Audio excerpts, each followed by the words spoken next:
It's time for Wilma. Yes. Hello, everybody. Welcome to our third session for the year 2020. Welcome to everybody who's watching and everybody that will be watching.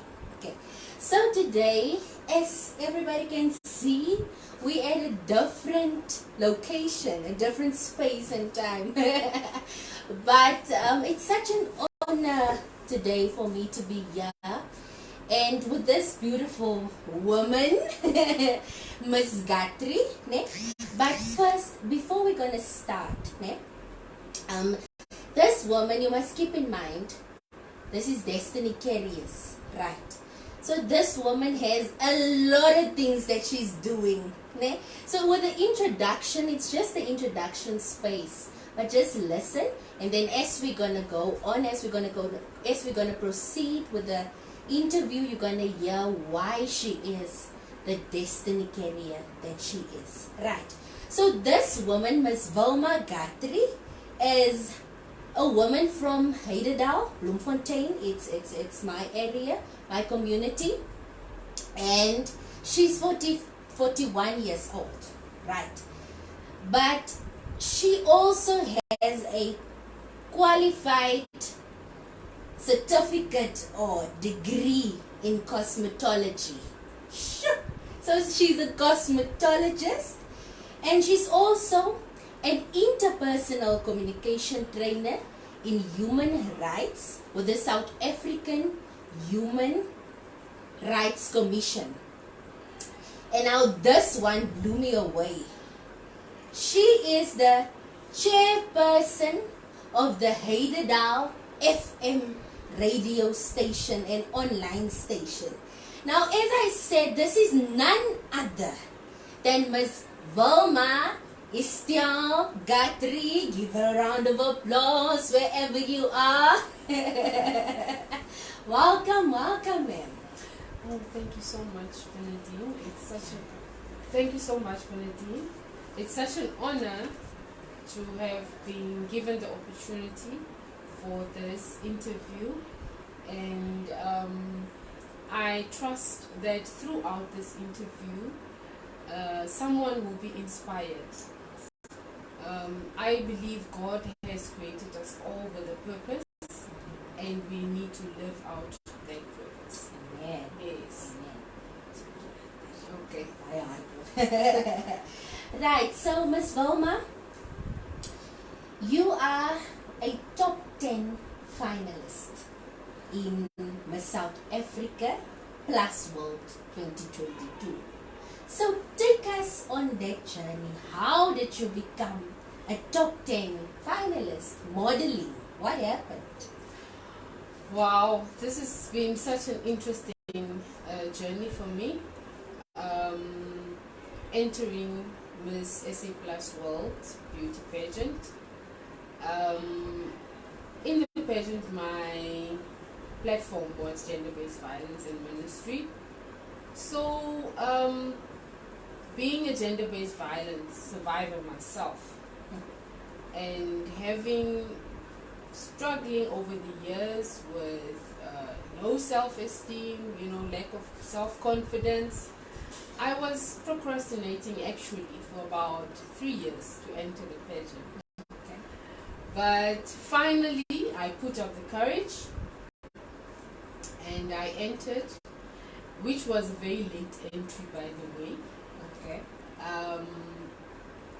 Unlike my fellow delegates, I only had 5 months of preparation. Sure. And with the support of my community members of Heidedal, I managed to make it to top 10, representing the Free State, of course. And through social media platforms, I managed to acquire enough votes, which enabled me to reach the top 10. Sure. Yes. It was not easy. It was very, very difficult. It was challenging also. But I just want to tell people that with God, nothing is impossible.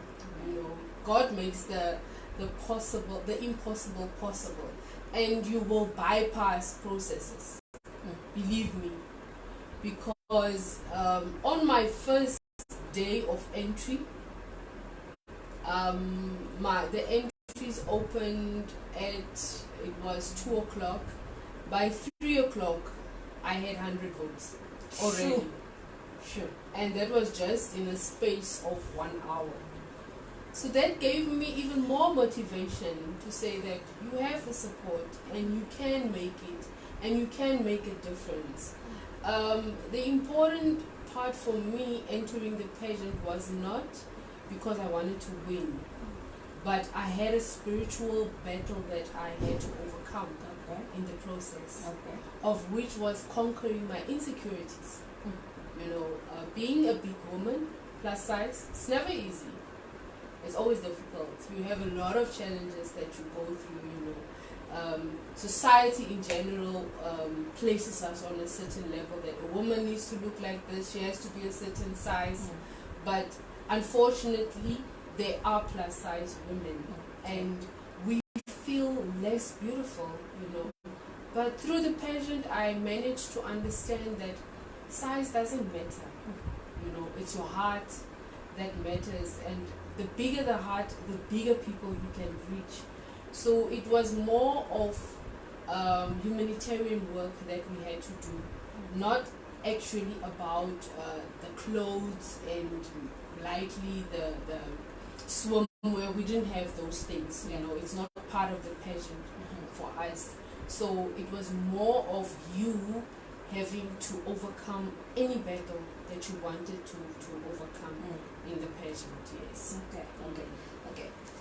Just 1 minute or 2 minutes. I just want to check something. I'm here by myself today with Ms. Gatri. So just a little bit of patience with us today, okay? Can I see my deep ups? Yeah, I think that's so. Dry on some. Yeah, ik zal net zien als hij off. Ik zal zeggen. Waar is die off? Even is dat zo off. Ik weet het niet. Het is audible genoeg. Ja. Ja, ik denk dat je het nog wel een effect gaat. Ja. Op de sound.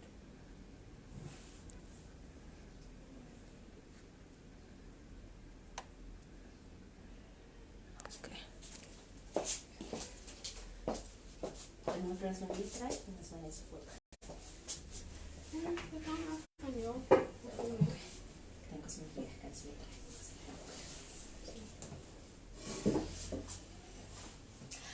Hello once again to everybody watching and everybody that will be watching. So today I'm here with Ms. Wilma Gatri from Bloemfontein, from Heidedal. This is my community, or our community, as said. But this is a destiny carrier who has so many things going on, and she's a part of so many things, and we're going to learn today what exactly makes her the woman and the destiny carrier that she is. So without any further ado, let me just introduce her again. She's a qualified cosmetologist, and she's also an interpersonal communication trainer in the human rights with the South African Human Rights. And the thing that blew me away is the fact that she is the chairperson of the Heidedal FM radio station. So this is such an honor for me today to be introducing and to be interviewing a woman that is in this field, of which I'm currently new at. But without any further ado, let's welcome Ms. Wilma Gatri, and she is 41 years old with one beautiful daughter. So wherever you are, just put your hands together. Welcome, welcome. Thank you so much, Bernadine. Yes, I'm truly humbled for the opportunity And I trust with this interview that some women will be inspired, by me sharing my journey with you guys. And I'm looking forward. Amen. It's a big yeah.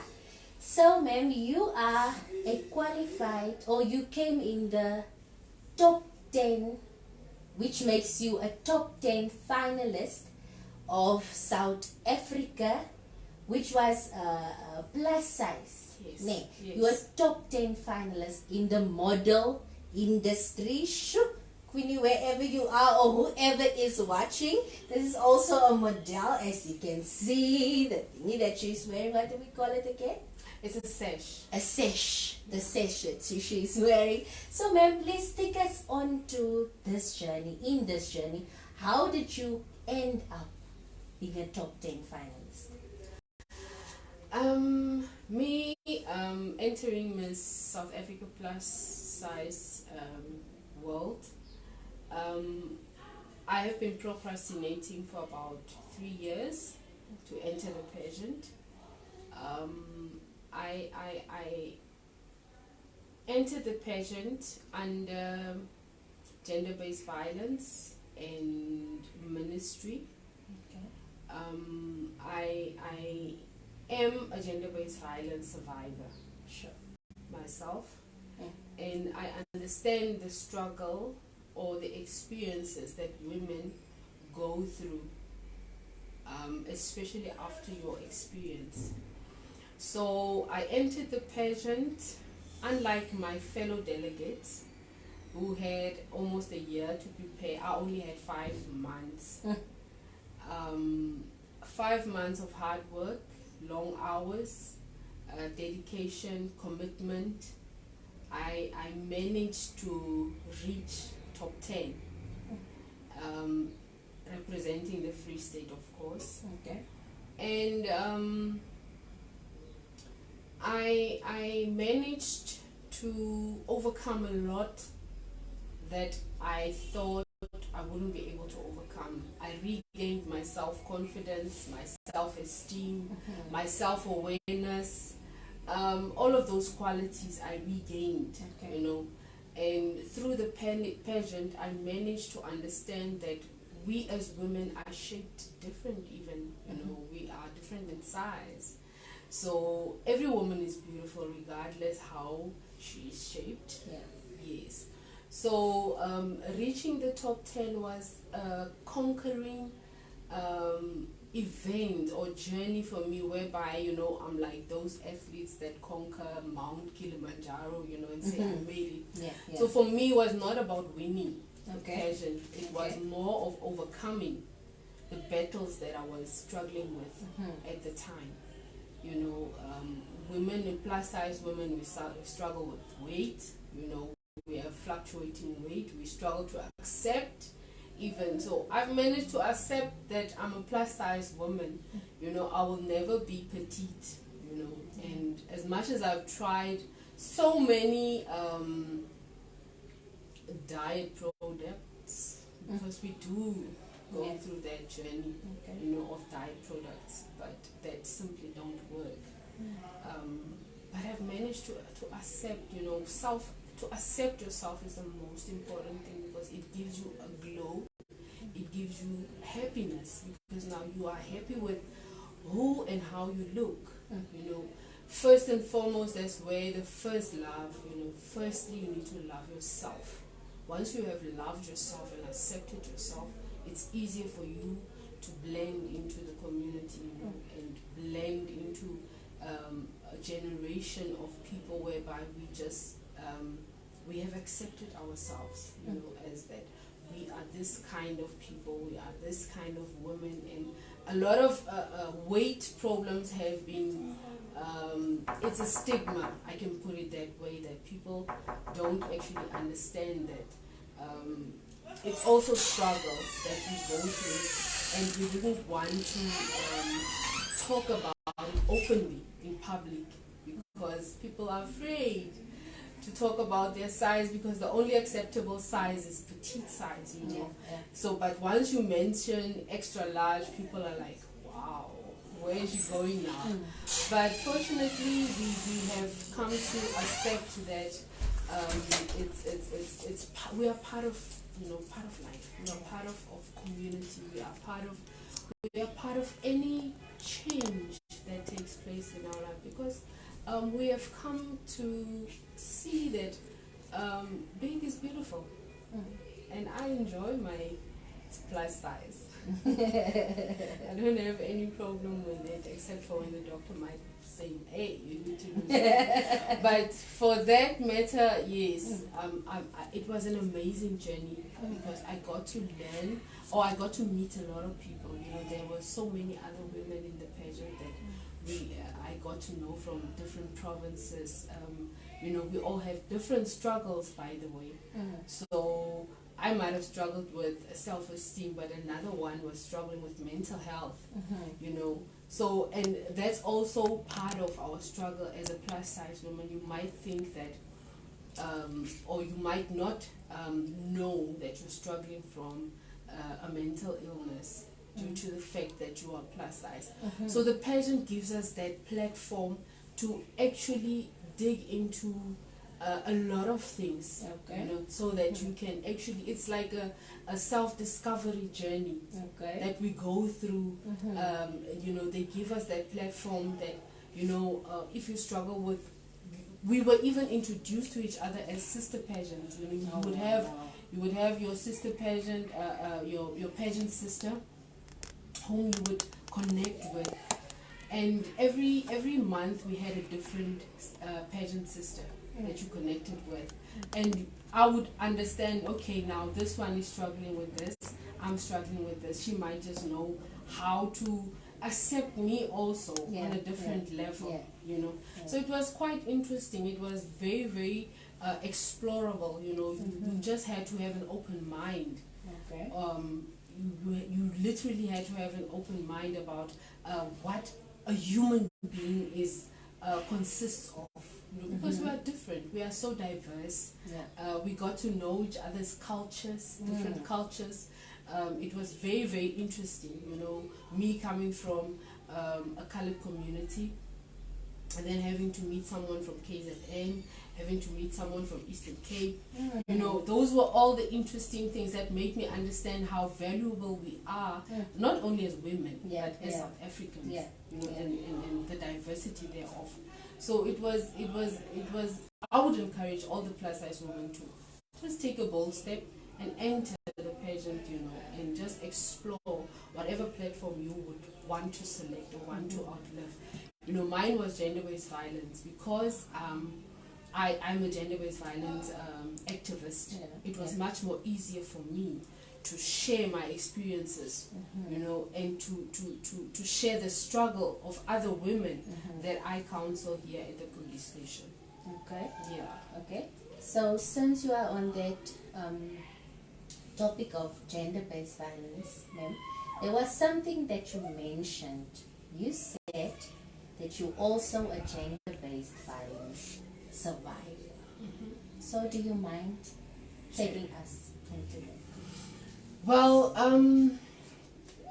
at the age of 20, yes, at the age of 20, I met my potential partner, and we were in a relationship, you know, and there are certain red flags, as they call it, you know, that you would see within a person, but then you would just ignore, you know. Being raised in a society whereby women are taught to stick it out, you know, women are taught to ignore those signs. So I actually ended up in a relationship with someone who was a narcissist, you know. A narcissist, when you explain such a person, it's a person that would make you question your values, make you question your worth, you know. They would, in passing, just say, do you really think you can make it without me in life? You know, and those are the things that would stick in the back of your mind. You know, they actually want to make you believe that your world revolves around them. You know, you cannot be anything without them. So I was in that relationship for nearly 15 years. And with it goes whereby now you started showing signs of depression. I started eating a lot because that was my comfort. Okay. I believed in you know, when that was my only way also of actually expressing my emotions. Okay. That was now through eating. Okay. And I started gaining weight, and that's when the name calling, you know, that you're fat, nobody else would love you, you know. Now that's what I call a narcissist, somebody who's now isolating you from other people and making you believe that you only exist because of them. Yeah. Yes. So it was not physical though, but it was more emotional and psychological. Okay. Yes. So I started to believe that I'm not beautiful.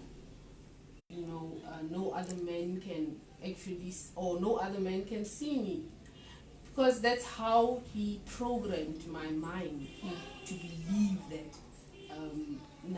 I'm not worthy of anything or anybody else in the process.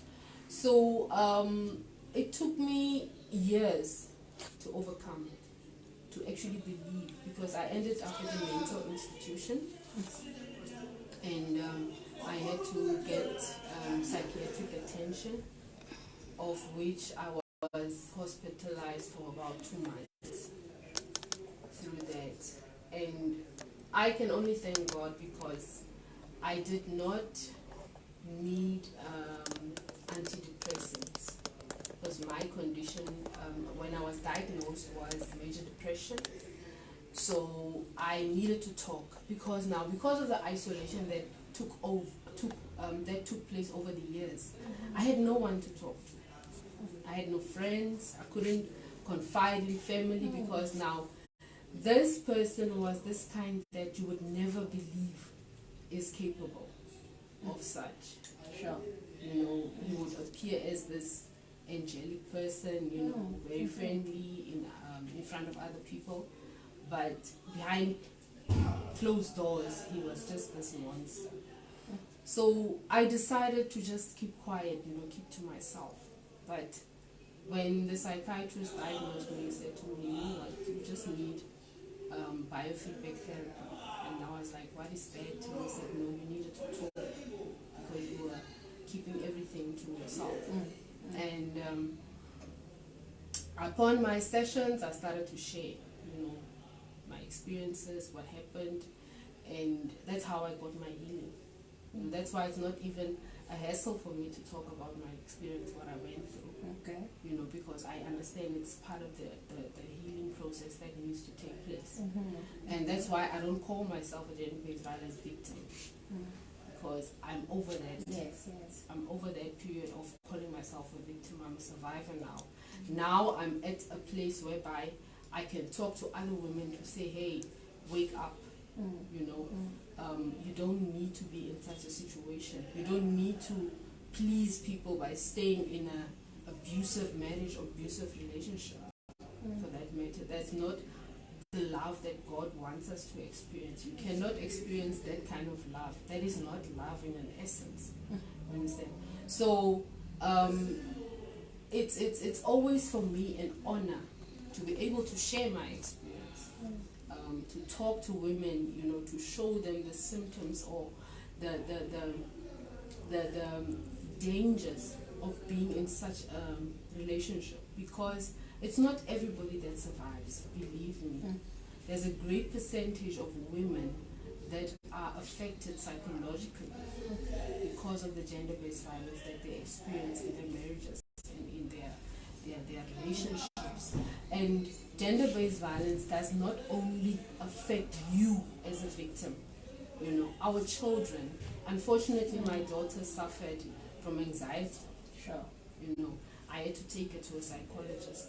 She had to, and unfortunately she had to get medication. You know, she was put on antidepressants. Sure. And how sad that is, because these things happen over a prolonged period. It does not happen immediately. My daughter suffered these anxiety attacks when she was in grade 11 and grade 12, doing her matric, and having to come back from school and then go to the psychologist in the afternoon just to cope, you understand?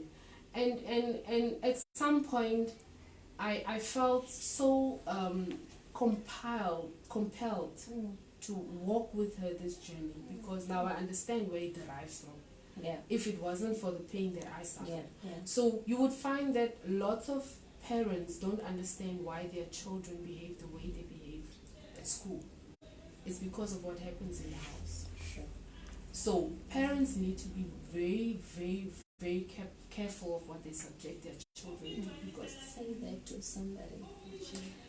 I would just like to say to you parents that be careful what you subject your children to, because it might affect them later on in life. You know, our children are the future, and gender-based violence is toxic. You know, it affects our children a lot, and we don't want to raise children that are going to be angry, that are going to be bitter. You know, we want to raise healthy children, you know, not just in an essence of the physical part, but also the psychological part of it. You know, there needs to be a balance in how we raise our children, or what we expose, because children are exposed to these things, and we just say no, they are children, they don't know what's happening. But believe me, never underestimate the intelligence of a child. You know, any energy, you know, any energy that you impart on your children is what they take. You know, what they see. Children are copycats. You know, they copy what they see, they imitate. So I basically had to be involved in her healing process as well. Okay. Not just mine. Sure. Yeah. So that's basically my version of my own experience of gender-based violence, and I would encourage women out there to not take lightly their mental state in the process. You know, I never anticipated that I would end up in a mental institution, because now you get tired. You know, you get tired of fighting, you get tired of having to put up with a lot of things. You know, when I was at the mental institution, we were taught how to offload. There's methods that you need to offload what you're going through in your journey. You know, we take on a lot of stresses, but we don't know how to offload. Yeah. So we attended sessions whereby we were taught how to offload. That's why right now I'm able to cope with a lot of things, because I know when my body tells me that you are tired and you need to rest and take a break, I know that I need to stop. You know, just for a pause, and take a deep breath again, so that you can continue with the journey, because the journey is long. It's very, very long. You know, you would find that when I was at that mental institution, there were people as old as 70 years. You understand? Also suffering from mental illnesses, is because over the period you just take on and you take on, but you don't get that break to offload, or you don't know how. Actually, I can put it that way. So mental institutions is stigmatized.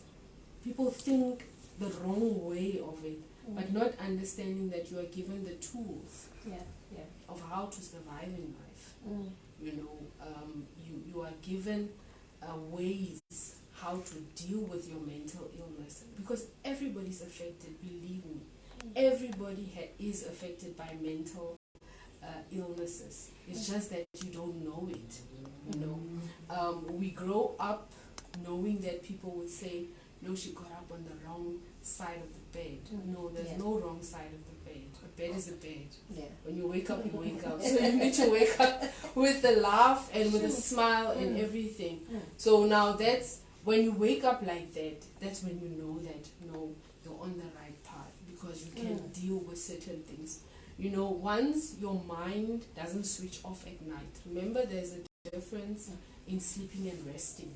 Yeah, sure. So you need to sleep in order for you to rest. But some people, when you are in that, when your mental state is not balanced, then you only sleep, but you don't rest. That's why you wake up tired, though you slept. So your mind can only switch off once you have rested. So those are the things that we are taught at mental institutions, that you know, you need to make time, especially women. You know, especially women, I would advise all women, take a day out once a week, 2 hours maximum. Switch off your phone. If you have children, put a note on the door, "Mommy not to be disturbed." Just 2 hours. Take a break from everything and everyone. It's needed. You know, it's so needed. And we women tend to put everybody else in front except themselves. They forget themselves in the process. And that those were the mechanisms and the methodology that I got to know when I came back from that mental institution. I needed to, you know, you are taught to take charge of your life. You know, women are natural givers. We give. You know, that's how we are born. We give.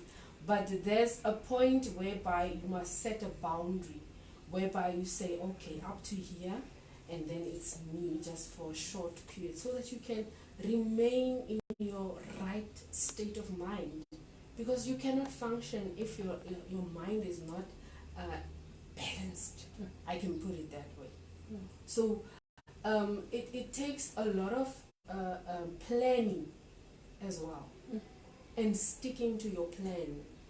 That's also important. I read something very interesting that said that actually training your mind is much more important than the physical training of your body. Sure. Because in order for your body to function, your mind needs to be trained. And those are the things that we don't, we take very light. We would rather go to the gym instead of taking a book and reading. And not understanding that when you take a book and read, you're empowering your mind, you're feeding your mind with information. Sure. You know, and feeding your mind with information. When I was at the institution, you know, we had time to read. We had time to read books. And when you read books, you empower your mind. You become more powerful. Okay. Because now you're getting knowledge from people who have wisdom that God has imparted. And the only way for you to become empowered is for you to read. And if you are not a reader, I'm telling you that you're missing out on a lot of wisdom that God would want to impart on you. Now, I'm a reader. Okay. I read, and I read a lot, you know. And my 2 years at Bible school helped me a lot, even, you know, to understand my purpose in life, and not forgetting my experiences that I had. You know, God would allow you to go through these experiences because He wants you to become a teacher at some point. You need to come and teach someone else. Okay. Yes. Okay. That's why I'm in the ministry. I did my diploma in ministerial training, and I'm not a preacher, believe me. Okay. I'm a teacher of the Word of God. Okay. I would sit you down, take out a notepad and pen, and you write down. That's me, in a nutshell. So yes, there's a lot of things that God gives us capabilities of exploring, you know,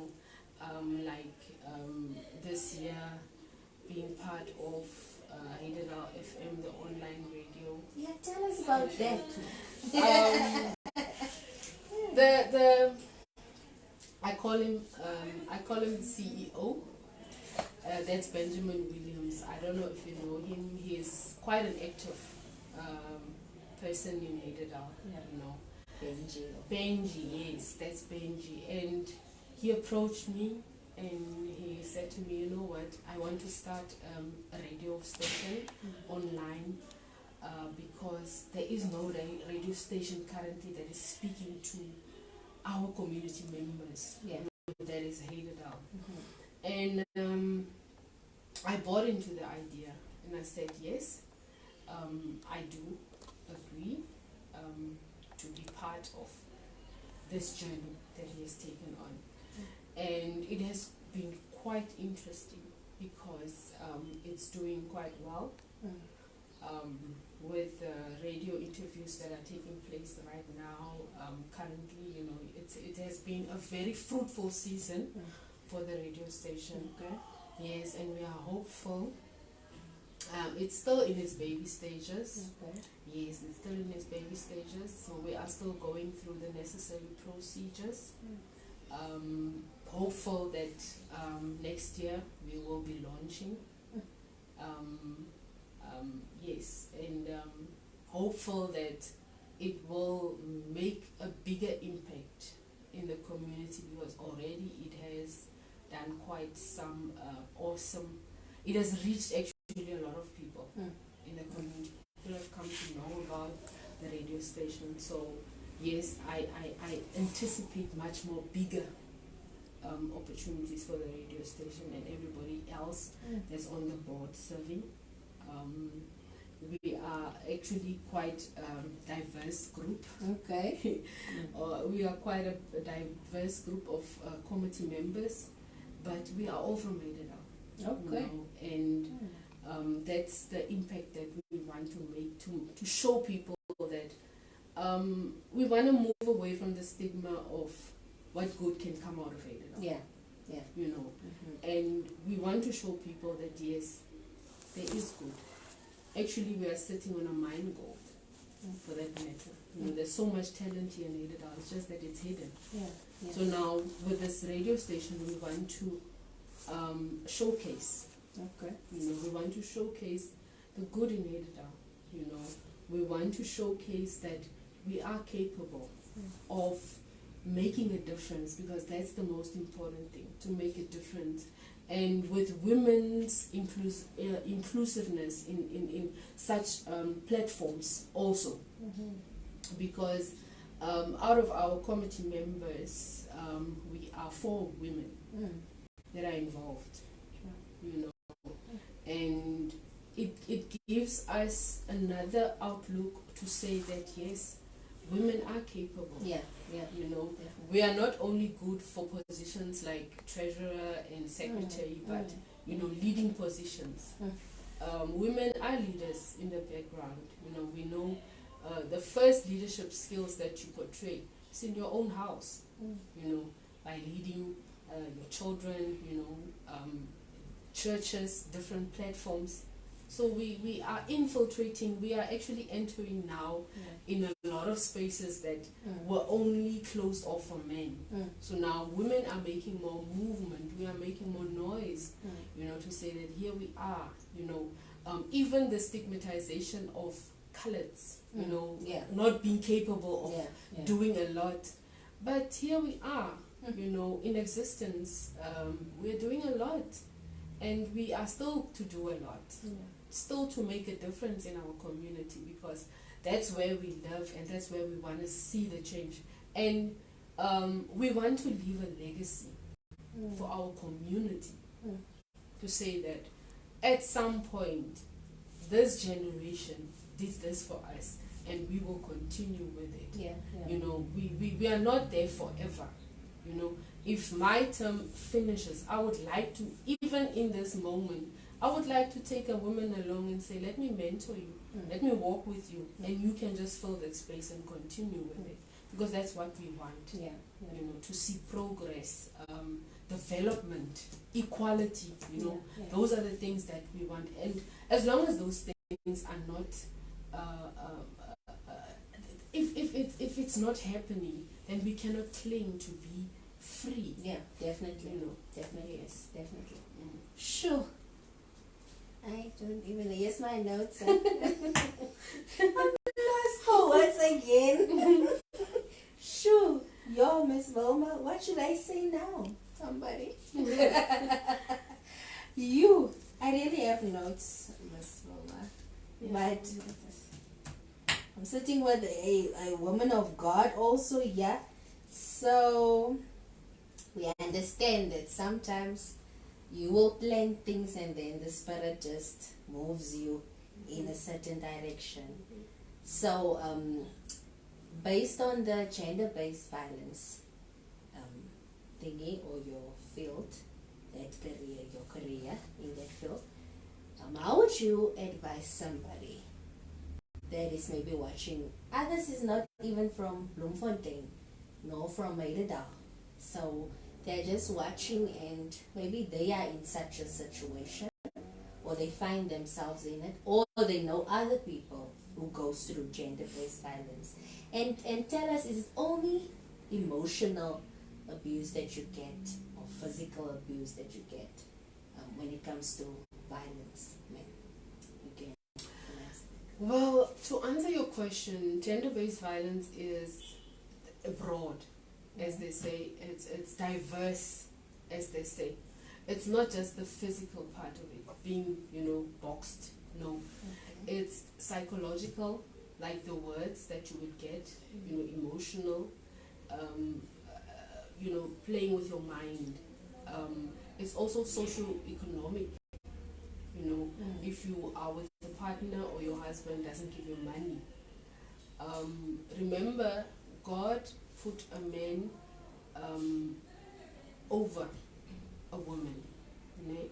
Not to say that we are not equal, but God put a man in charge. And now a man must be able to take care of his family.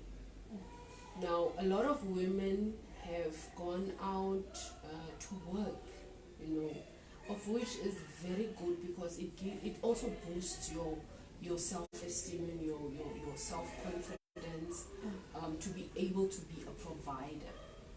But a lot of women have taken the strain now of taking care of children. And that's where a lot of women suffer financially because of gender-based violence. Now, gender-based violence is also categorized under cyberbullying, which was recently signed off by the president. Okay. A lot of women suffer gender-based violence on social media. Yes. And a lot of women don't know how to respond to such. And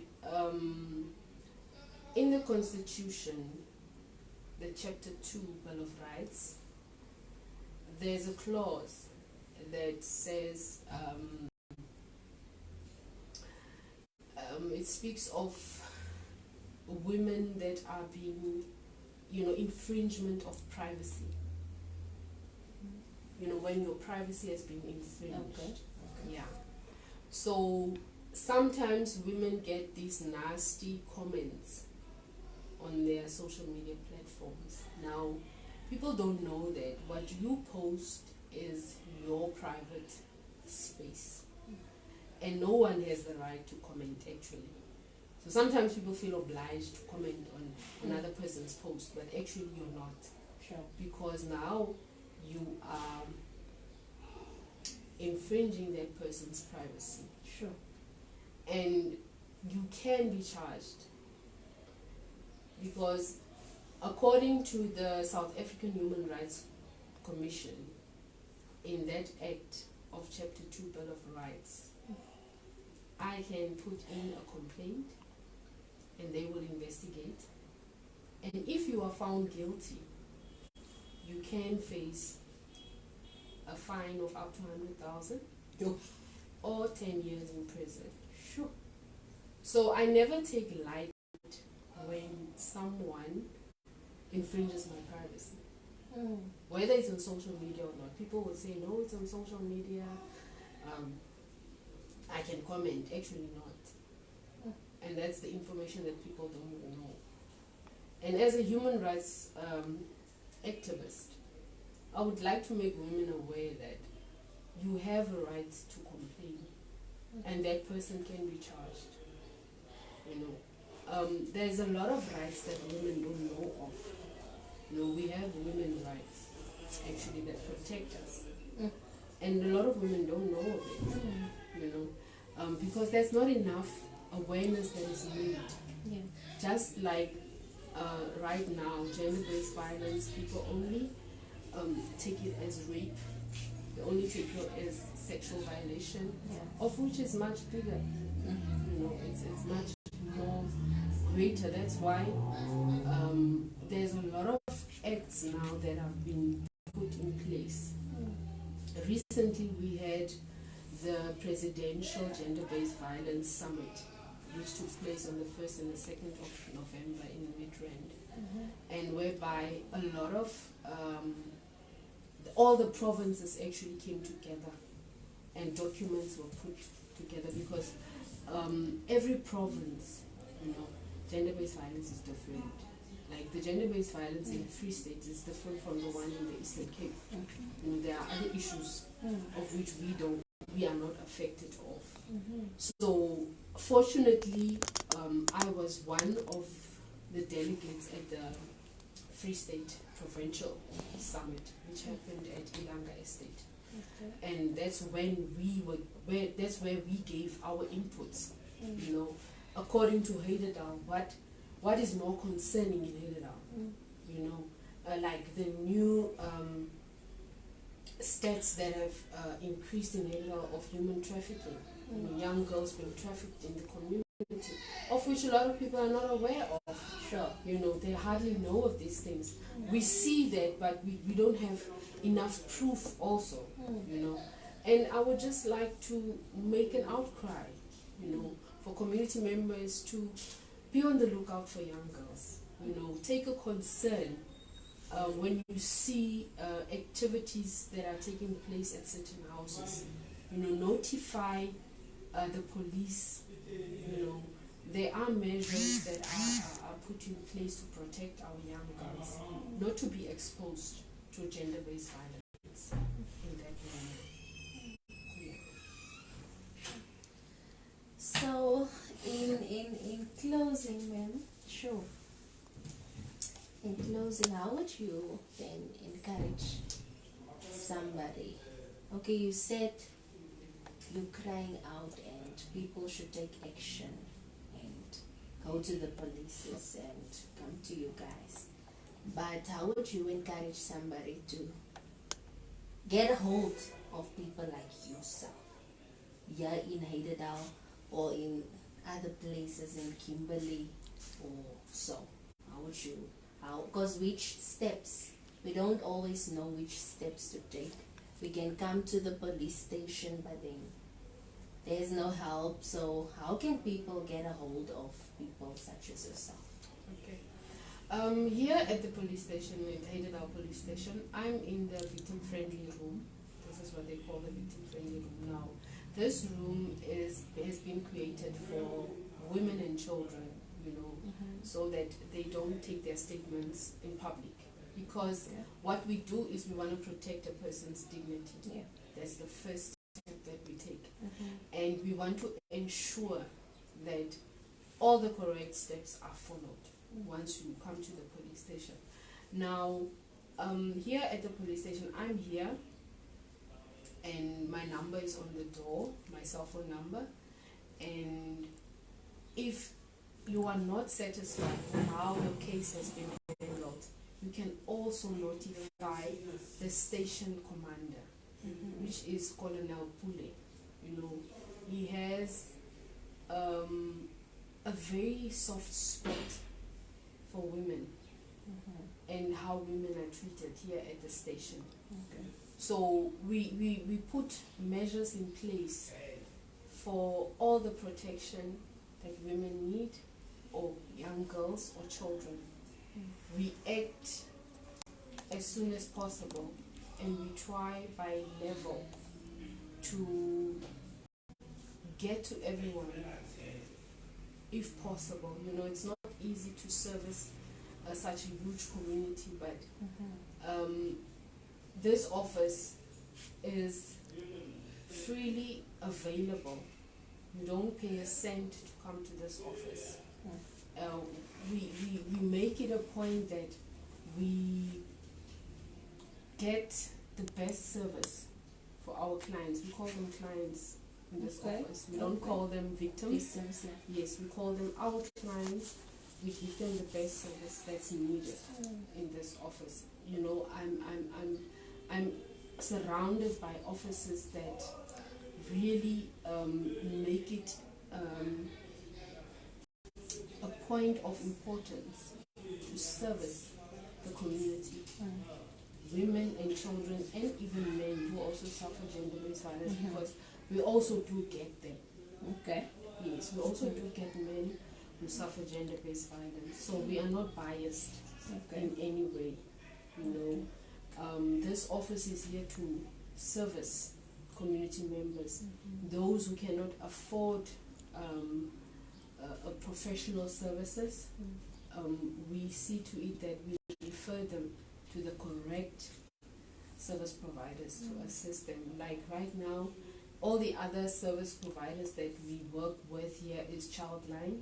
Okay. Childline, which is in Parish Avenue, and then we also work with Diagonale Dienste, which is here the Ethnic Care groups, and then other stakeholders that we do referrals to. Okay. You know, so the office is quite busy. You know, we do get people that come to the office and say, hey, we need help, and the office is readily also available for anybody else that seeks help. We are here to help the community. We want people to know that this office is here to help them. This office is here to see that people are healthy again psychologically, because it means that you are being referred to for the trauma that you have suffered in any matter that you have come across. Yes. Okay. So my number is 079 183 6881. Can you just repeat that again? My number is 079 183 6881. Okay, we will just jot that down also in the comments or so. So yeah, this is all from our side, Ms. Gatri. Sure. I'm lost for words. So thank you so very much, ma'am, for your time. Well, it's an honor for me to have been interviewed today, Bernadine and your colleague. I am so humbled, and I'm so grateful, and I trust that you know, the difference that is made by so many other humanitarians, that, you know, I know a lot of people actually that do the humanitarian work even though they are not recognized. I believe that Haidedal is due for a lot of change, and we are going to break barriers for that matter, for the generations to come. So thank you so much. Thank you, ma'am. Thank you so much. Bye.